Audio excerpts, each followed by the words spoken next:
오늘 하나님의 말씀 갈라디아서 5장 25절로 6장 5절까지의 말씀을 가지고 나와 너를 살피는 성령 공동체라는 제목으로 말씀 나누겠습니다.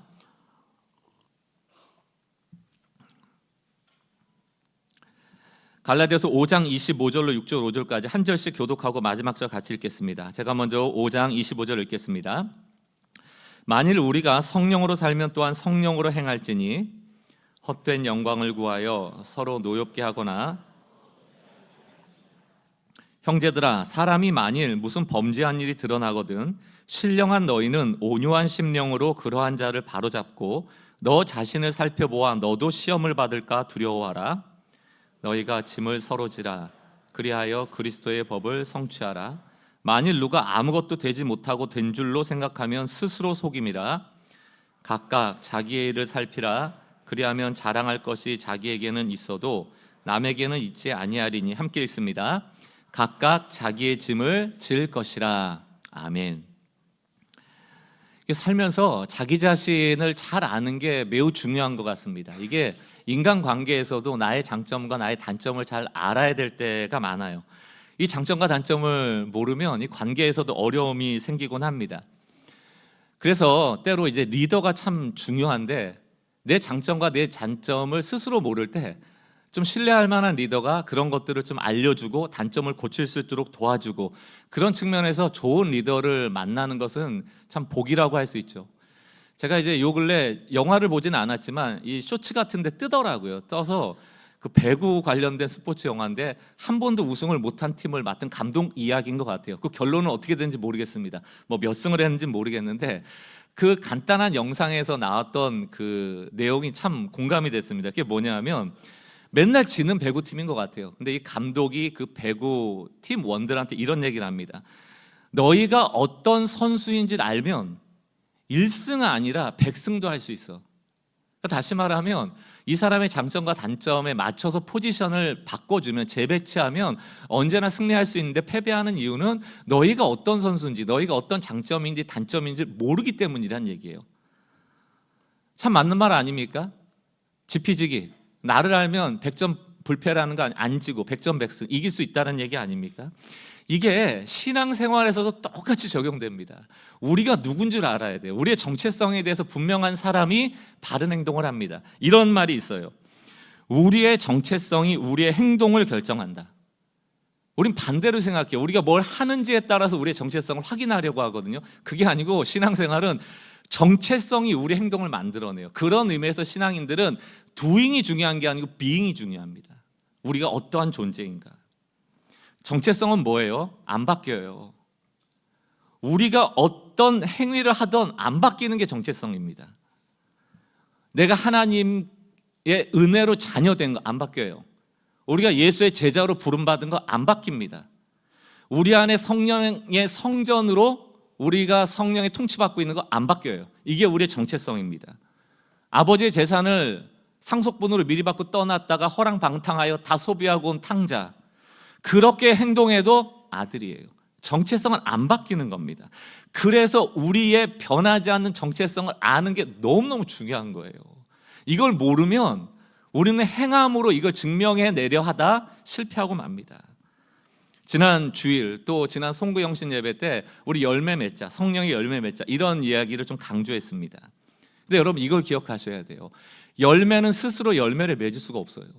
사과는요, 사과 열매는 내버려두면 거기서 열매가 나는 게 아니고 썩어 죽습니다. 열매가 맺히려면 반드시 이 열매는 나무 몸통에 붙어있는 가지 끝에서 열리게 되어 있고요. 이 가지는 반드시 몸통과 연결돼야 되고 이 몸통 뿌리와 연결돼야 돼요. 뿌리로부터 몸통을 타고 가지를 통하여 그 마지막 단에 영양분이 공급되어 거기서 열매가 맺히는 거거든요. 그럼 열매의 정체성은 뭐냐 하면 열매가 되려면 반드시 나무가 있고요. 뿌리로부터 공급이 와야 되는 거예요. 이런 의미로 보면 요한복음 15장에 그리스도인의 정체성에 대해서 분명히 말합니다. 내 안에 거하라 나도 너희 안에 거하리라. 가지가 포도나무에 붙어 있지 아니하면 스스로 열매 맺을 수 없다. 너희가 열매를 원하지만 열매는 스스로 열매가 될 수 없다. 너희도 내 안에 있지 아니하면 그러하리라. 5절 나는 포도나무에 너희는 가지라. 그가 내 안에 내가 그 안에 거하면 사람이 열매를 그제서야 맺는다. 몸통에 붙어 있어야 돼요. 뿌리에 공급이 와야 되는 거예요.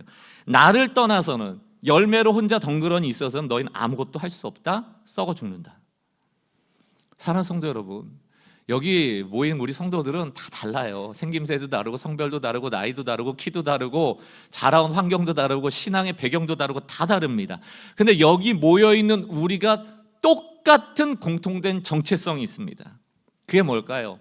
갈라디아서 내내 주장했던 거 아닙니까? 율법의 행위로가 아닌 오직 믿음으로 우리는 의롭게 여김을 받았고 하나님의 자녀가 됐고 자녀면 상속자요 상속자는 자유인이다. 이거 계속 얘기하고 있잖아요. 여기 율법으로 구원받은 사람이 아무도 없습니다. 행위로 하나님의 자녀라는 정체성을 찾은 사람이 아무도 없어요. 우리는 은혜로 되어졌습니다. 믿음으로 되어졌습니다. 그러니까 우리 옆 사람 이렇게 보면은 사실은 서로를 바라볼 때 뭐 다른 것 같이 여길 때가 많지만 우리는 차별적인 거 좋아하잖아요. 근데 그런 게 아니고 내가 더 나은 거, 저 사람이 더 나은 거 이런 거 볼 때가 많은데 그게 아니고 공통점을 보셔야 돼요. 교회 공동체는 서로를 볼 때 우리의 공통점은 뭐예요? 다 죽다 살아났다. 다 죽을 뻔한 사람이었고 간신히 살아났다. 근데 그건 내 행위로 살아난 게 아니고 은혜로 살아났다. 나나 당신이나 오늘도 우리는 그 은혜가 필요하다. 이게 이 공동체의 똑같은 고백이거든요. 하나님의 자녀된 정체성을 가진 사람은 똑같이 이 고백을 하는 거예요. 다른 고백하는 사람이 있을 수가 없습니다. 성도들이 가진 이 복음에 기반한 나의 신앙 고백, 이게 정체성이거든요. 그 성도의 고백이 있어야 공동체가 복음 안에서 제대로 세워질 수 있는 거예요. 그 정체성을 가진 성도가 복음의 공동체를 만들어가는 겁니다. 그래서 성경 안에는 매우 빈번하게 등장하는 단어 중에 하나가 서로 이런 단어예요. 서로. 왜? 공통점이 있기 때문에. 서로 사랑하라, 서로 섬기라, 서로가 엄청 많이 나오는데 대표적인 게 에베소서 4장 32절입니다. 서로 친절해라, 서로 불쌍히 여겨라, 서로 용서해라. 왜? 그리스도께서 너희를 용서하신 같이. 그러니까 이 중에 그리스도께 용서함 받지 않고 하나님의 자녀가 된 사람이 아무도 없다는 거예요. 자력 구원으로 구원받은 사람이 아무도 없다. 그게 우리의 공통점이에요. 그러니까 서로를 바라볼 때 어떻게 바라봐야 돼요? 너도 은혜로 구원받았구나. 너도 용서함 받았구나. 그러니 서로 용서함이 마땅하죠. 우리는 마치 나는 자력으로 구원받은 것처럼 상대방을 대할 때가 많다는 거예요. 그러니까 사도 바울은 주로 서로라는 말을 많이 씁니다. 같다는 거예요. 너희가 다를 바가 없다는 얘기예요. 서로를 바라보라는 얘기입니다. 그러므로 우리가 앞서 말한 바와 같이 우리는 무슨 행위를 통하여 우리 정체성을 만들어내는 게 아니고 이렇게 정리할 수 있어요. 예수를 나의 구주로 믿는 믿음 하나로 구원받은 자라는 정체성이 우리의 행위를 만들어내고 우리의 공동체를 만들어낸다. 정체성이 중요해요.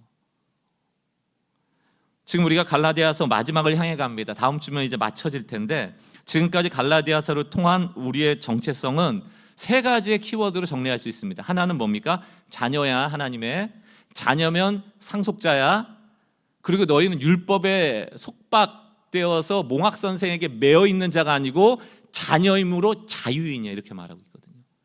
자녀야 상속자야 자유인이야.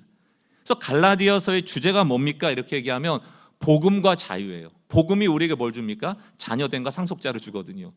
그들은 자유하다. 복음과 자유가 갈라디아서의 주제입니다. 그럼 여러분, 자유하다는 게 뭘까요? 막 살아도 된다는 거예요? 그게 아니고 자유하다는 것은 이제는 율법이라는 규칙에 매여서 족쇄에 매인 자들이 아니고 모든 사람에게 주어진 성령에 따라 살 수 있는 자유, 성령의 음성을 듣고 따라갈 자유, 그게 우리에게 주어진 자유예요. 한국교회는 성령을 신비하게 만들어 놔버렸어요. 그래갖고 성령 그러면 막 나만 특별하게 경험한 무슨 체험, 신비한 체험, 뭐 이런 것들을 성령과 연관해서 생각할 때가 많습니다. 나만 들은 무슨 음성, 무슨 계시, 뭐 예언. 그러니까 성령 그럼 내 체험 중심으로 말해. 그도 그럴 것이 신앙생활 나만 잘 되기 위해서 해왔으니까, 그러니까 성령님도 나만 위해서 존재하는 분처럼 여겨왔으니까 성령님이 나한테, 하나님이 나한테, 주님이 나한테 이것만 강조하잖아요. 그 강조하는 게 간증 아닙니까? 다 잘못 간증하면 나만 잘나서 되는 거예요. 나만 성령님께 특별한 체험했어. 그러나 오늘 사도 바울은 놀랍게도 성령을 따라 산다, 성령의 뜻을 따라 산다는 것이 개인적 차원이 아니라는 걸 말하고 있습니다. 이렇게 정리할 수 있습니다. 성령을 따라 사는 것은 다른 사람과 실제적으로 사랑의 관계를 맺는 데로부터 나온다는 거예요. 그러니까 저 사람이 성령을 따라 사는가를 뭘 보면 안다? 다른 사람한테 어떻게 하는지를 보면 안다는 거예요. 그래서 오늘 사도 바울은 이 5장 25절에서 6장 5절까지 뭘 하는가? 성령을 따를 때 서로를 향하여서 절대 하지 말아야 될 것, 성령을 따를 때 서로에게 어떻게 해야 될 것에 대한 이야기를 한다고요. 성령의 열매는 다 관계예요. 하나님과 어떻게 관계를 맺을 것인가, 서로에게 어떻게 관계를 맺을 것인가, 나와 어떻게 관계를 맺을 것인가, 그게 성령의 열매로 다 나타납니다. 무슨 덜덜덜 떨고 성령의 체험을 한다, 이런 것만 있는 게 아니에요. 오늘 이 본문 말씀을 통하여서 성령의 역사를 마치 개인의 신비한 체험으로 제한했던 그런 생각을 좀 편견을 버리고 나와 다른 사람과의 관계를 점검하고 성령의 음성에 순종할 때 하지 말아야 될 것, 또 해야 될 것을 통하여서 우리 삶 가운데 성령의 열매가 맺혀지는 은혜가 있길 주의 이름으로 축원합니다. 먼저 첫 번째, 성령을 따를 때 서로 하지 말아야 할 것에 대해서 나누겠습니다. 성령을 따르면요, 꼭 이런 행동하지 말라는 거예요. 25절로 26절 5장입니다. 만일 우리가 성령으로 살면 또한 성령으로 행할지니 26절 헛된 영광을 구하여 서로 노엽게 하거나 서로 투기하게 하지 말라, 이렇게 나와 있어요. 이걸 좀 조직적으로 보면은 헛된 영광을 구하면 두 가지 부작용이 나오는데 서로 노엽게 된다는 거예요. 그러니까 저 사람만 보면 화가 나. 왜 화가 날까요? 나에 대해서 거칠게 함부로 대하기 때문이에요. 또 헛된 영광을 구하면 서로 투기하게 된대요. 투기라는 게 뭐 질투와 시기거든요. 그럼 도대체 헛된 영광이 뭐기 때문에 사람을 분노하게 만들고 시기 질투하게 만드는가? 이 헛된 영광을 쉽게 말하면 잘난 체 하는 거예요. 여러분, 제일 꼴보기 싫은 사람이 누구예요? 잘난 체 하는 사람들이죠. 잘나서 잘난 체 하면 봐줄만 해. 제일 꼴보기 싫을 때가 언제예요? 안 잘난 것 같은데 막 거짓말하면서 잘난 척하는 사람들 있잖아요. 그런 사람들 막 공동체 안에 있으면 힘들잖아요, 그죠? 그 잘난 체하는 게 헛된 영광을 구하는 거예요. 그러니까 헛된 영광을 구한다의 원어적 의미를 보면 자기 자신을 몰라요. 참된 나를 모르고 은혜 안에 나의 정체성이 없다 보니까 헛된 영광을 구하는 사람은 자신에 대하여 공허하거나 헛되거나 거짓된 해석을 가지고 사는 사람이에요. 안 잘났는데 잘난 것처럼 생각을 하는 거예요. 헛된 영광이 그런 겁니다. 나에 대한 정체성이 분명하지 않으니까 내 정체성을 비교해서 찾으려고 하는 거예요. 그러니까 타인하고 비교하는 비교의식이 너무 커지는 거예요. 그러니까 교회 안에 서로 분노하거나 서로 시기 질투하는 모든 근원은 비교로부터 나옵니다. 그리고 그 비교는 왜 하게 된다? 내가 단단히 서지 못했기 때문이에요. 내가 하나님의 자녀인데 뭘 비교합니까? 이 정체성이 흔들려 버리니까 비교해요. 비교하면 둘 중에 하나 아닙니까? 나보다 잘난 사람 만나든가 나보다 못난 사람 만나든가. 못난 사람 만나면 자만심이 가득해져요. 막 함부로 대하고. 나보다 잘난 사람 만나면 에고 하고 열등감에 빠지고. 두 가지거든요. 자만심부터 좀 다루겠습니다. 자만심이라는 거는 자존감하고는 좀 달라요. 자존감은 좋은 겁니다. 자존감의 정의는 이런 거예요. 다른 사람하고 비교하지 않으며 나만의 기준으로 스스로를 긍정적으로 보는 거예요. 예를 들어서 운동선수한테 뭐 올림픽 같은 거 나갈 때 인터뷰하잖아요. 가장 강력한 상대가 누구라고 생각합니까? 그러면 누구예요? 이렇게 얘기를 안 하고 멋진 선수들은 이렇게 얘기합니다. 저한테는 경쟁 상대가 없습니다.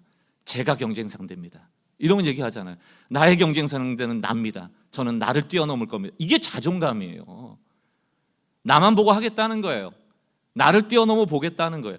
근데 자만감은 달라요. 자기에 대한 확신, 자기의 정체성이 없다 보니까 항상 남하고 비교합니다. 남하고 비교하여 내가 더 낫다, 내가 더 잘한다 평가받길 원해요. 그러다가 마침 내가 조금 더 나은 것, 내가 좀 더 잘하는 거를 찾게 되면 그때 자만감이 들어와요. 자만감이 들어올 때 나보다 못한 사람에게 어떤 태도를 취합니까? 함부로 대하는 거예요. 넌 없지. 깔보는 거예요. 없인 여기는 거예요. 그러니까 헛된 영광을 추구하는 잘난 체 하는 사람들은 관계가 항상 엉망이죠. 엉망입니다. 성령의 사람은 관계가 엉망일 수가 없어요. 왜? 헛된 영광을 추구하지 말라는 음성에 순종하기 때문입니다. 여러분 공동체 생활 해보셨잖아요. 3, 3, 5 모이면 막 즐겁게 있다가 어떤 사람만 딱 오면 조용해지잖아요. 갑자기 화가 나잖아요. 갑자기 가고 싶잖아요. 근데 어떤 사람이 오면 분위기가 화기애애해지고 너무 막 더 즐거워지잖아요. 여러분 어떤 사람이세요? 갑자기 분위기가 싸해진다. 헛된 영광을 추구하는 사람이, 잘난 척하는 사람들. 저 사람한테 말 함부로 하지 말아요. 조금이라도 꼬투리 잡히면 나한테 함부로 대하니까. 이게 자만심이에요.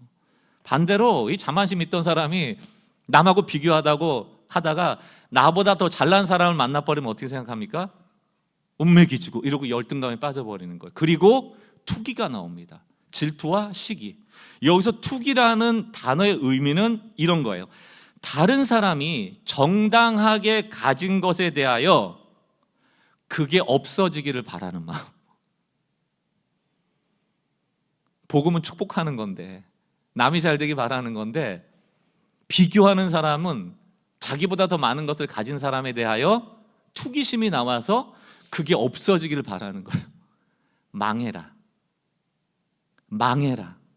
이런 생각을 갖게 된다는 것입니다. 그러니까 여러분, 헛된 영광을 추구하면 끊임없이 남하고 비교하게 되고 자만해지거나 열등감에 빠지게 돼 사람을 노엽게 하거나 사람을 투기하게 만드는 거예요. 그러니까 성령께서는 절대로 그러지 말라요.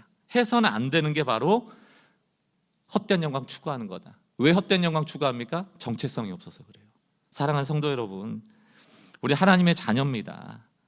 너의 정체성을 복음에서 충분히 찾을 수 있으니 너의 정체성을 분명히 하고 헛된 영광 추구하는 데로부터 나오라는 거죠. 복음을 누리고 누리게 하라? 이게 무슨 구호입니까? 복음을 누린다라는 것이 바로 나는 하나님의 자녀로서 하나님의 은혜 안에 복 안에 있어. 그러므로 나는 너를 잘되게 할 거야. 기꺼이 축복할 거야. 이게 복음을 누리고 누리게 하는 자의 구호죠. 헛된 영광을 추구하는 사람은 항상 자기만 잘 되길 바랍니다. 그것으로부터 나오라는 얘기입니다. 팀 켈러가 갈라디아서 설교를 하면서 이런 글을 적었더라고요. 제가 한번 인용해 봤습니다. 한번 들어보세요.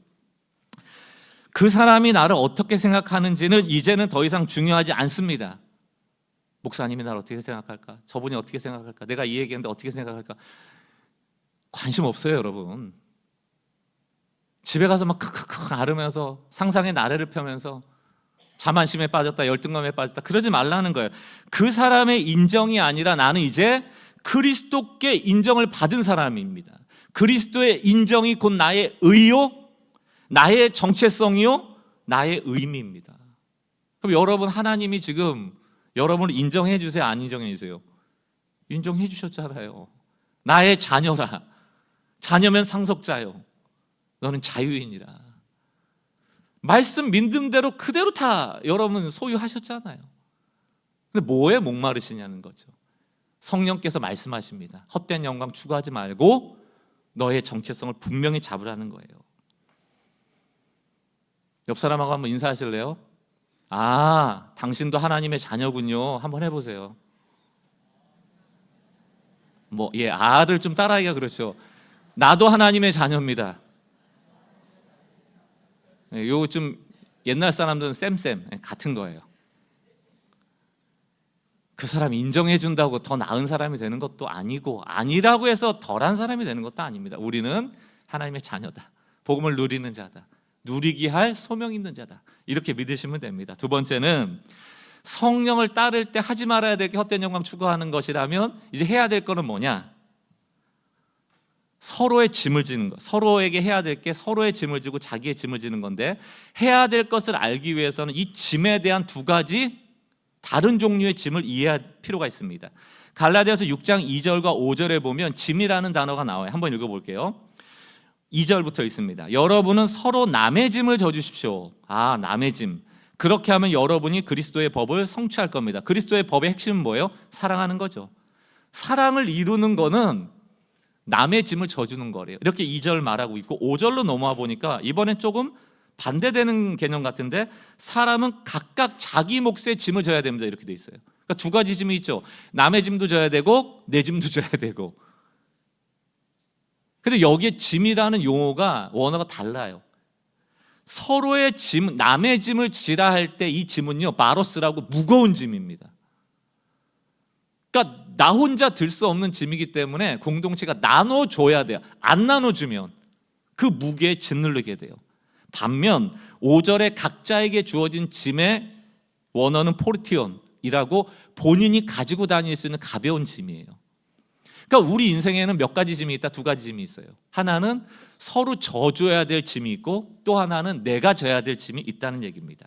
먼저 나눠져야 될 짐에 대한 이야기를 나누자면, 공동체 안에서는 누군가 늘 혼자 감당하기 어려운 짐에 짓눌려 살아가는 분이 계셔요. 그런데 이거를 예민하게 살피지 않으면 모르죠.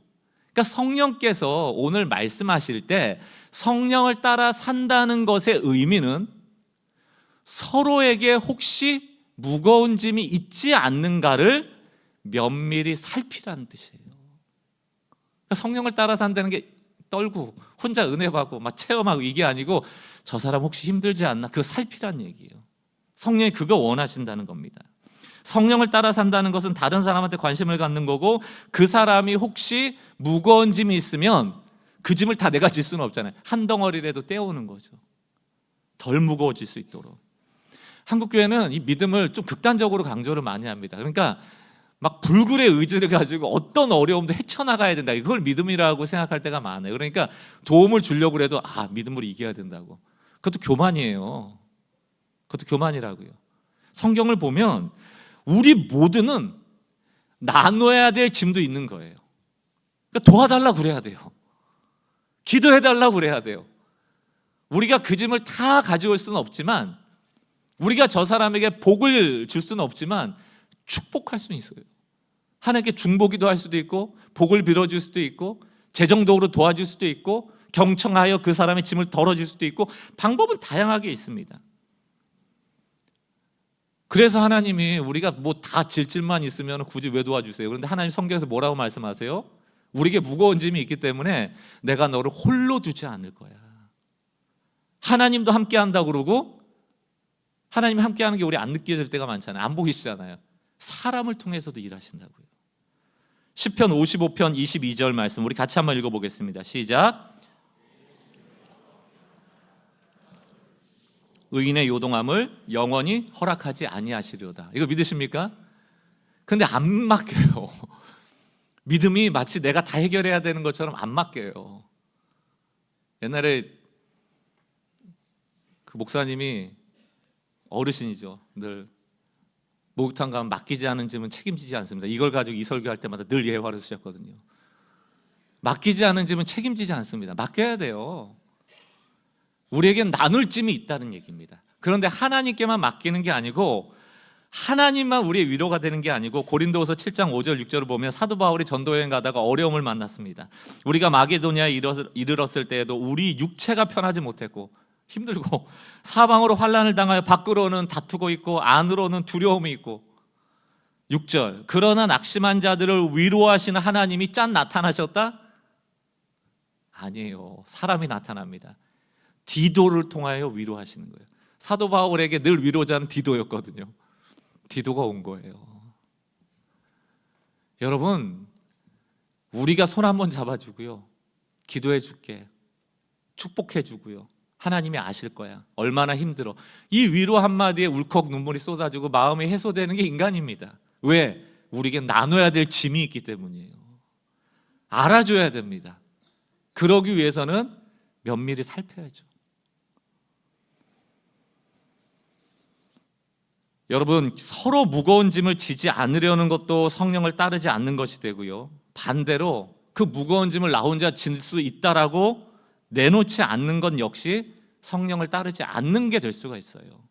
제가 종종 소개하는 복음성가 있잖아요.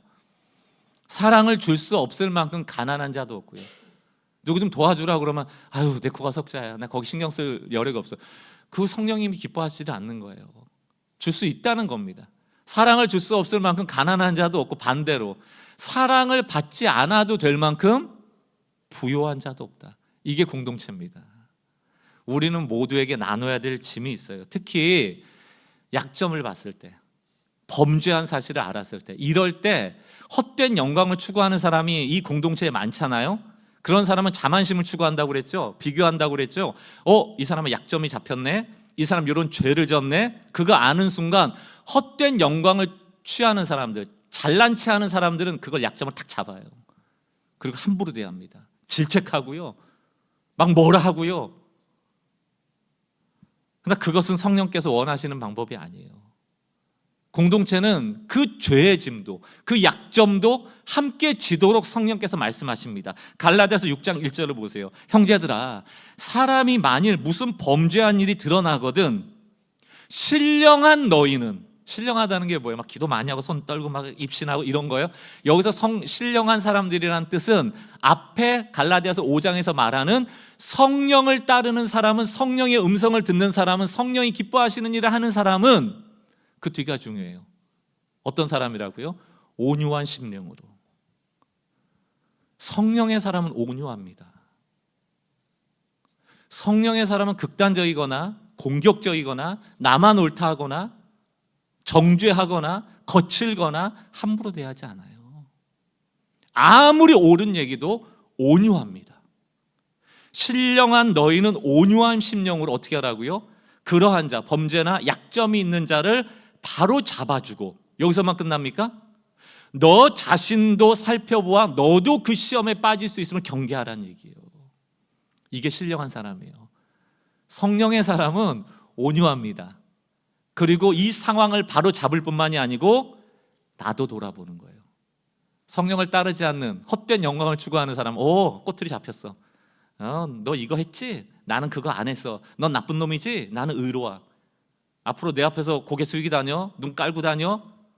다른 사람을 다 알리고 약점 다 전하고 공동체 엉망 만들어 놓고 해결도 안 되고 점점 힘들어지죠. 이 사람 편 저 사람 편 당파를 나누고. 여러분, 신령한 성도는 온유한 성도예요. 온유하다는 게 뭡니까?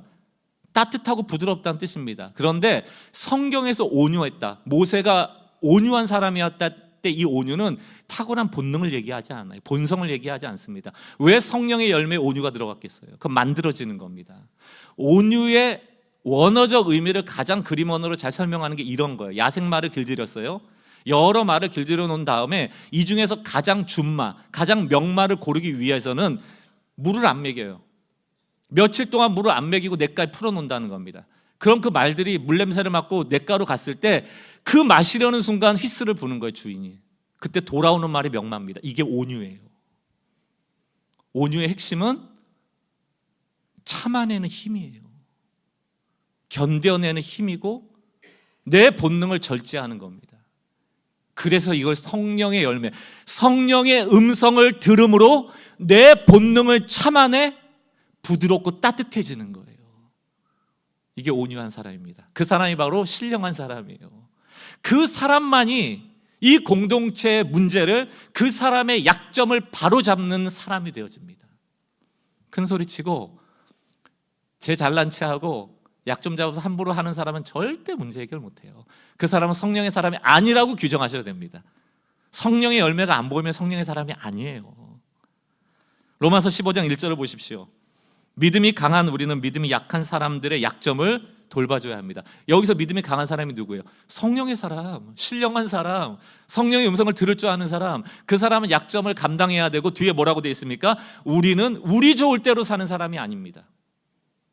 온유한 사람이란 뜻이에요. 하나님이 스톱! 이라고 하면 멈출 줄 아는 사람, 내가 아무리 거칠게 대하고 내 본능대로 욕하고 싶어도 참는 사람들, 이게 온유한 사람이에요. 할 말 다 하는 사람은 성령의 사람이 아닙니다. 삼키는 사람들이에요. 그리고 해결하려는 사람들이에요. 그리고 거기서 멈추는 게 아니고, 나도 다음번에는 이 죄의 주인공이 될 수 있다는 경계를 삼는 사람들. 어떻게 교만해질 수가 있어요? 그 사람의 죄를 어떻게 정죄할 수 있습니까? 나도 언제나 그럴 수 있는 약점을 가진 자인데 늘 겸손하죠. 갈라디아서 6장 3절 5절 공동번역으로 보겠습니다. 3절.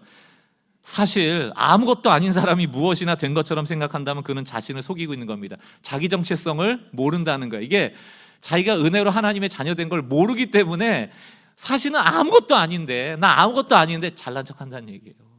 뭐나 되는 것처럼 여긴다는 거예요. 꼬투리 하나 잡고 넌 없지, 난 있어. 그래 막 자랑하고 잘난 척하고. 4절. 각각 자기가 한 일을 살펴봅시다. 잘한 일이 있다면 그것은 자기 혼자 자랑스럽게 생각할 일이지 남에게까지 자랑할 것은 못 됩니다. 너 지면 너가 지는 거지. 그거 당연히 져야 될 짐 지고 뭘 자랑을 해. 5절. 각 사람은 자기 짐 져야 되기 때문입니다. 우리에게 짐이 어떤 게 있다고 그랬어요? 나눠서 져야 될 짐도 있고 내가 져야 될 짐도 있어요. 당연한 거예요, 여러분. 그 두 가지 짐이 이 공동체에 늘 있는 거예요. 모두에게 있는 거예요. 남들 좀 도와서 그 짐을 나눠줬다고 대단한 사람인 양 거들먹거릴 것도 없고, 각자에게 주어진 짐이 있는데 그거 졌다라고 남한테 자랑할 것도 없고, 너뿐 아니라 다 그런 짐을 지고 살아간다라고 마땅히 여기며 살라는 얘기입니다. 사랑하는 성도 여러분, 하나님은 각자에게 다 감당할 시험을 주세요. 시련을 주시고 감당하게 하십니다. 그 피할 길도 내주신다고 말씀하셨잖아요. 그러니까 왜 나만 겪는 시련이냐, 왜 나만 져야 되는 짐이냐라고 낙심하고 좌절할 것도 아니고, 또 그런 어려운 상황을 돌파하고 나왔다고 해서 자랑할 것도 아니란 얘기예요. 그냥 당연한 거예요. 그냥 당연한 거예요. 남의 짐 져주는 거 당연한 거고, 내 짐 지는 거 당연한 거고. 이런저런 소그룹이나 모임에서 건강하지 못한 소그룹, 건강하지 못한 모임이 되면 반대 현상이 나타나요. 어떤 현상인가? 자기 정체성이 불분명하잖아요. 성령의 음성을 못 듣고 성령을 따를 마음도 없잖아요. 그러면 서로의 짐에 관심이 없습니다. 저 사람이 혹시 짓눌려 있는 게 뭘까? 관심이 없고요. 자기가 져야 될 짐을 남한테 맡겨버려요. 이게 최악의 공동체예요. 맨날 나만 죽는 소리. 365일 1년이 지나고 2년이 지나도 그 문제 또 나오고 또 힘들고 또 힘들고. 그래서 공동체가 그 사람만 보면 지쳐요. 자기가 져야 될 짐이라 여기지 못하기 때문이에요. 여러분, 내가 져야 될 짐 지고요, 서로에게 혹시 무거운 짐이 있으면 나눠줘야지라고 서로를 보는 게 선순환이 되잖아요. 그러면 5명 모였으면 5명이 져야 될 짐의 몫이 평균적으로 딱 맞게 돼 있어요. 공동체는 그렇게 되는 겁니다. 그래서 서로 보라는 얘기예요. 나는 너한테 관심 갖고, 너는 쟤한테 관심 갖고, 쟤는 쟤한테, 쟤는 나한테, 이렇게 돌아서 짐을 나누다 보면 각자의 짐 있고 서로 나눠질 짐이 나눠지면 짐의 무게가 같아져요. 이런 평균케 하는 원리가 공동체 안에 늘 작동이 돼야 됩니다. 교사 지원 좀 해주세요. 누군가가 지금 죽어가고 있습니다. 원고에는 없었지만 갑자기 이런 설교하면 안 돼요. 이게 표적 설교가 되거든요. 아, 교사 모집하려고 저 설교하는구나. 이게 아닙니다. 갈라디아 순서대로 가고 있어요. 정리하겠습니다. 성령을 따라 산다는 것은 개인적인 신비한 무슨 체험, 이런 것도 하나님의 영이 감당할 수 있는 육체를 뚫고 오시면 우리 감당할 수 없을 때 현상이 있죠. 저도 경험했고 그거를 인정합니다. 그러나 거기에 머물러 있으면 안 된다. 지난주에도 말씀드렸죠. 성령의 능사나 은사나 능력에 머물러 있으면 열매가 못 맺혀요. 열매는 어디서 맺히는가? 바로 관계 속에서 나타나는 거예요. 성령을 따른다는 것, 첫 번째 뭐예요? 내가 하나님의 자녀라는 정체성을 가지고 우린 관계 맺으며 살아가야 돼. 이걸 인정하는 거예요. 관계 맺을 때 두 번째 뭐 해야 되는 거예요? 다른 사람하고 비교하면서 헛된 영광 추구하지 마. 누구 보면서 막 자만심 부려서 함부로 대하지도 말고 열등감에 빠져갖고 저 인간 망해라, 이러면 안 돼요. 안 돼요. 세 번째, 서로의 짐을 어떻게 져라? 온유함으로 져라. 이 짐이라는 게 여러분 죄가 포함되어 있습니다. 약점이 포함되어 있어요. 우리가 용납하지 못할 죄가 없어요. 하나님이 우리를 다 용납하셨기 때문에. 이 복음이 이 교회 안에 있으면 싸울 일이 왜 생기겠습니까? 싸울 일은 다 자만심과 열등감에서 나오는 겁니다. 분노하게 함과 노엽게 함과 질투에서 나오는 거예요. 그러니까 온유한 성령의 열매를 올 한해 맺게 해달라고 좀 기도하셔야 됩니다. 그리고 네 번째 뭐예요? 나에게 감당할 만한 시험 주신 거, 내 몫을 묵묵히 해내는 겁니다. 이 네 가지 원리를 잘 기억하시고 2025년 한 해 동안 이 온유의 열매를 한번 성령의 열매로 맺어가시는 우리 성도들이 되셨으면 좋겠고, 여러분들이 복음 안에 이런 성도가 되신다면 복음의 공동체 되는 거는 뭐 당연히 따라오는 열매라고 저는 생각합니다. 올 한 해 성령의 음성을 따라서 사랑의 관계로 이 공동체를 세워가는 귀하고 복된 우리는 교회 되길 주의 이름으로 축원합니다. 이제 성찬을 진행할 텐데요. 성찬이라는 것은 예수님이 우리를 위하여 찢기신 몸과 흘리신 피를 기념하고 그분이 어떻게 살았는가를 돌아보는 때입니다. 성령께 순종하여 가장 잘 사셨던 분이 예수님이죠. 가장 겸손하셨고 서로를 돌봐주셨고 희생하셨고 위대한 하강, 낮아지셨고, 우리가 그 삶을 쫓아가야 된다는 마음을 가지고 오늘 분병분잔하면서 오늘 우리에게 주신 말씀을 기도 제목 삼아서 같이 기도하는 시간 됐으면 좋겠습니다. 잠시 기도하겠습니다. 아버지 하나님, 오늘 주신 말씀을 붙잡고 예수님의 삶을 닮아가는 예수님의 제자라는 정체성 안에서 하나님이 기뻐하시는 삶을 살아내기로 다짐하는 시간 되길 원합니다.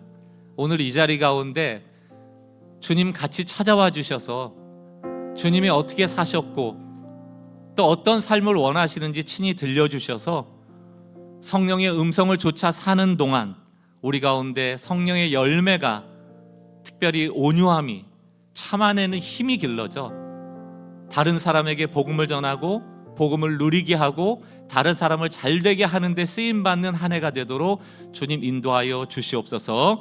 예수 그리스도 귀하신 이름으로 기도 올리옵나이다. 아멘.